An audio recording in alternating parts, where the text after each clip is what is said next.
Hi everyone. Today I want to take a look at a song written by George Gershwin less than a year before he died, sung but not initially danced to by Fred Astaire, and which in its lyrics directly references an earlier song written by Irving Berlin. So, let's learn a bit more about the history and legacy of one of my favorite Origipop songs. They can't take that away from me. The way you hold your knife, the way we danced till 3, the way you changed my life. No, they can't take that away from me. By 1936, George Gershwin had established himself as one of the most talented and popular American composers of all time. Often teaming up with his lyricist brother Ira, George was known for both Origipop songs like Swanee and Fascinating Rhythm, as well as classical pieces like Rhapsody in Blue and An American in Paris, as well as for blending those two genres. In fact, he had in 1935 just completed one of his most ambitious projects, the opera Porgy and Bess, which featured a progressive story, classically trained African-American singers, and a further fusing of various musical styles like classical, jazz, and blues. However, the show received mixed reviews, was somewhat controversial, and ran for only 124 performances, closing on January 26, 1936, just 3 months after it opened. This lackluster reception disappointed George Gershwin, and, coupled with the fact that Broadway was drying up as the Great Depression deepened, led to both financial and creative obstacles for the Gershwins. However, at this point, another opportunity opened up for the Gershwin brothers, one which came from the newly revitalized musical film industry. The Gershwins had actually already traveled out to Hollywood in 1930 to write songs for the musical film Delicious, which was eventually released in 1931. While the film garnered mixed reviews, Gershwin's songs and score were generally better received. The title song, Delicious, was fairly popular at the time, and the instrumental New York Rhapsody, later retitled first Rhapsody in Rivets, then finally just Second Rhapsody, was developed into a concert piece, which, although compared somewhat unfavorably to his earlier Rhapsody in Blue by music critics, still received a tremendous reception upon its premiere in Boston in 1932. But overall, that early era of Hollywood musicals was difficult for the songwriters and the films themselves. Technical limitations made both the singing and dancing difficult on the film. Songwriters didn't have nearly as much control over whether and how their songs would be used in the final production as they did on Broadway. And according to Gershwin himself, it was difficult to find a personality with the ability to act and sing on the screen. As a result, the Gershwins had moved back to New York before their first film musical was even released. However, in the intervening years, there had been a shift in the quality and success of film musicals. In March of 1933, Warner Brothers released 42nd Street, which helped to revitalize the movie musical. And at the end of that year, RKO Radio Pictures further solidified the upward trajectory of film musicals when they released Flying Down to Rio. This movie featured the first pairing of Fred Astaire and Ginger Rogers. And while neither were the lead of the film, audiences recognized their potential as a new dancing duo, and RKO capitalized, making several more films starring the two over the next several years. These films were widely successful, with each one initially receiving larger box office returns than the previous film, a pattern which continued through Top Hat, the most well-known and quintessential Fred and Ginger film, released in 1935. And although the next two films starring the pair, Follow the Fleet and Swing Time, made less money at the box office, RKO was not ready to give up on the duo yet, and decided to try to get the Gershwin brothers to write the songs and score to their next Fred and Ginger film, a movie ultimately titled Shall We Dance?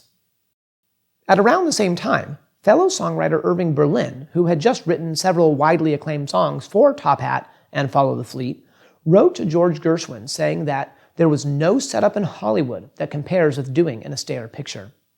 This was probably due to the fact that Fred Astaire was known as someone who would sing a song as written, without embellishments, enunciate the lyrics clearly, and display a feel for the meaning of the story told by the lyrics. Also, Gershwin and Astaire had actually already worked with each other in the 1924 Broadway musical Lady Be Good. So Gershwin was aware of his abilities and skill, and so Fred Astaire undoubtedly helped solve the earlier issue Gershwin had mentioned about a lack of competent singers and actors on screen. Overall, as a result of all these factors, the disappointing circumstances for the Gershwins at the time in New York, the newfound success of movie musicals generally and Fred and Ginger films specifically, and the encouragement of fellow songwriter Irving Berlin, the Gershwins decided to head out to California to try their hand at making movie musicals for a second time. Initially, though, there were a few issues which hindered contract negotiations and contributed to the process lasting several months. These included, in part, concerns from the studio that after Porgy and Bess, Gershwin would only do highbrow songs. However, Gershwin responded to this claim with a wire which read, "Rumors about highbrow songs ridiculous. Am out to write hits." And eventually a deal was reached, and in August of 1936, both George and Ira Gershwin flew out to California. And despite the worry about highbrow songs, the Astaire Rogers picture the Gershwins were to work on actually afforded George an opportunity to write both more cultivated classical pieces as well as standard arigipop hits. The story of Shall We Dance concerns Peter P. Peters, also known as Petrov, who dances ballet in Paris but who really prefers modern swing and tap dancing. He meets musical star Linda Keane, and as is typical in these films, complications ensue. However, by the end, all is solved, and the two end the film happily in love. Now, the fact that there is this underlying aspect of ballet throughout the film allowed George Gershwin to write some of the music in a more sophisticated classical style, albeit with some of his customary swing and jazz influences. This isn't really reflected in the songs as much, but is definitely heard in the background score. For example, there's the scene where Fred and Ginger are walking dogs on the deck of a ship, and the background music is an instrumental piece known as Promenade, or Walking the Dog.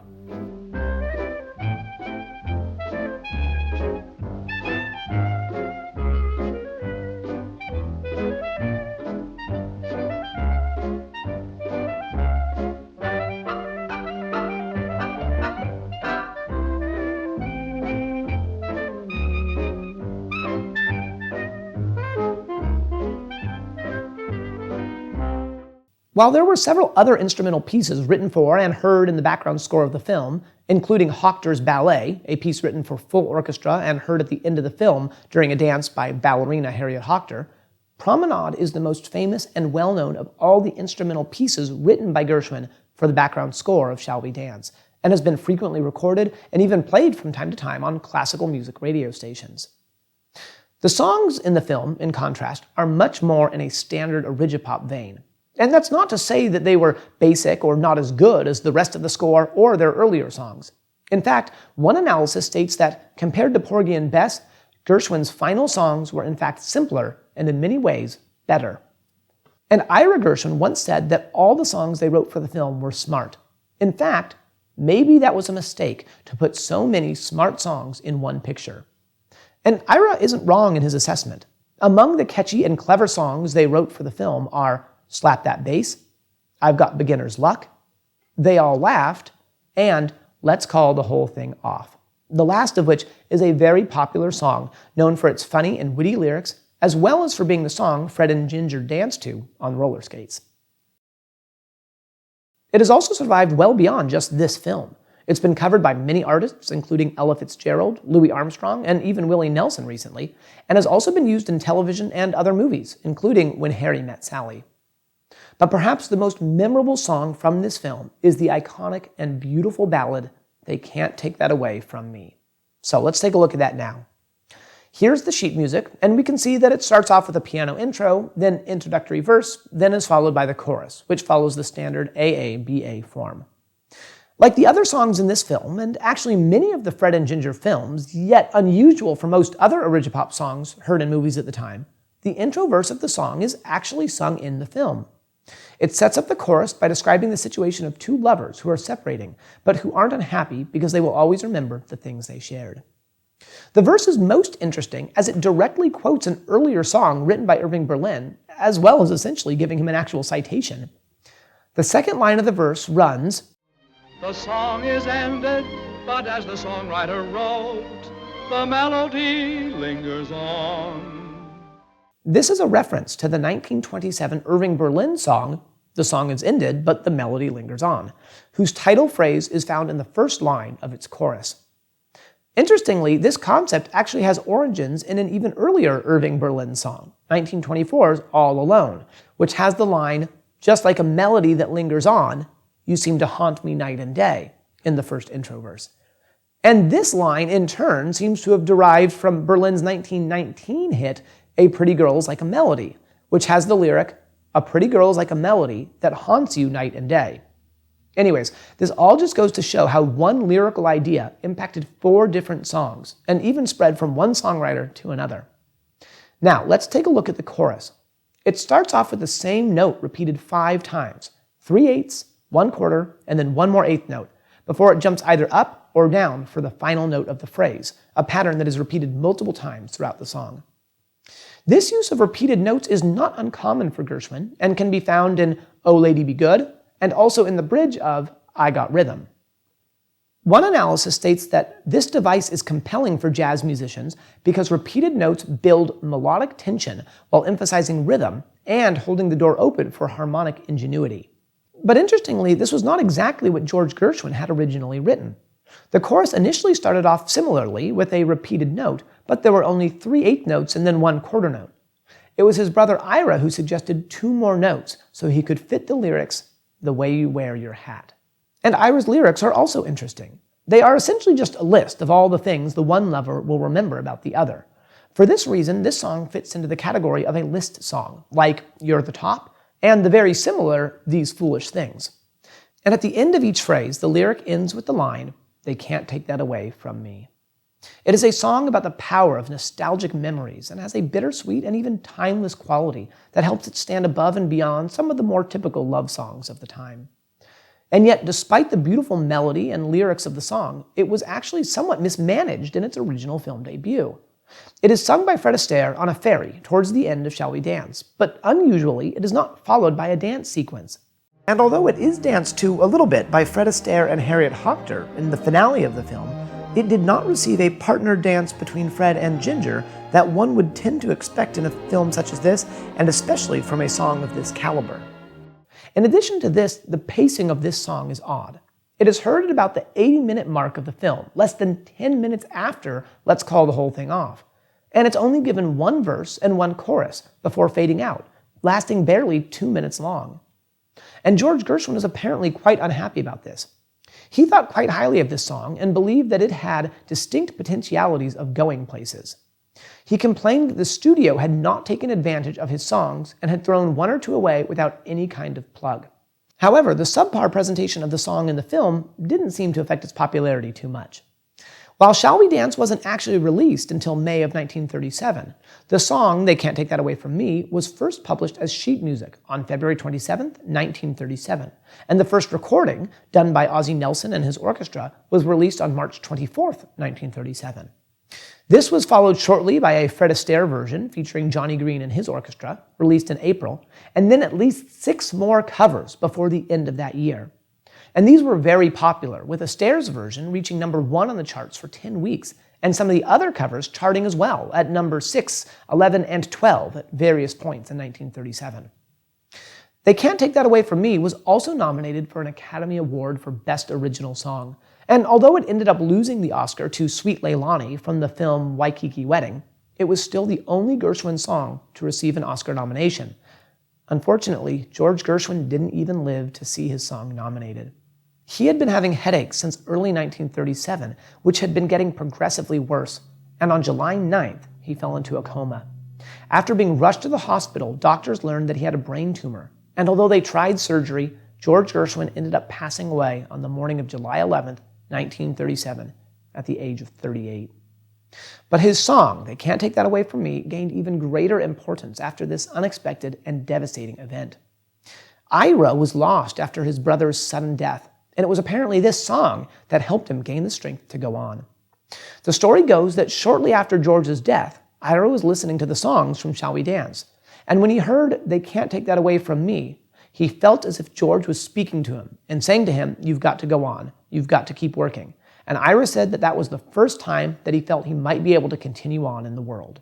And Ira's feelings about this song can also be seen on this signed copy of the sheet music, held by the Lester S. Levy Sheet Music Collection, where he describes this song as one of his favorites. And the song has continued to go on and make an impact on our culture ever since. It has been used in dozens of films and television programs, including Tim Burton's Big Eyes from 2014, Kenneth Branagh's adaptation of the Shakespeare play Love's Labour's Lost from 2000, and 1995's Mr. Holland's Opus, starring Richard Dreyfuss. But perhaps its most memorable use in films came not too long after its first appearance, and helped tie up some loose ends for Fred Astaire and Ginger Rogers. When Shall We Dance was released, it ended up earning a profit which was less than half of the duo's previous film, and afterwards only 2 more films starring the pair were made at RKO, Carefree in 1938 and The Story of Vernon and Irene Castle in 1939. But 10 years later, Fred and Ginger were reunited one more time. The Barclays of Broadway was originally planned to be another vehicle for Fred Astaire and Judy Garland, reuniting them after their success in Easter Parade.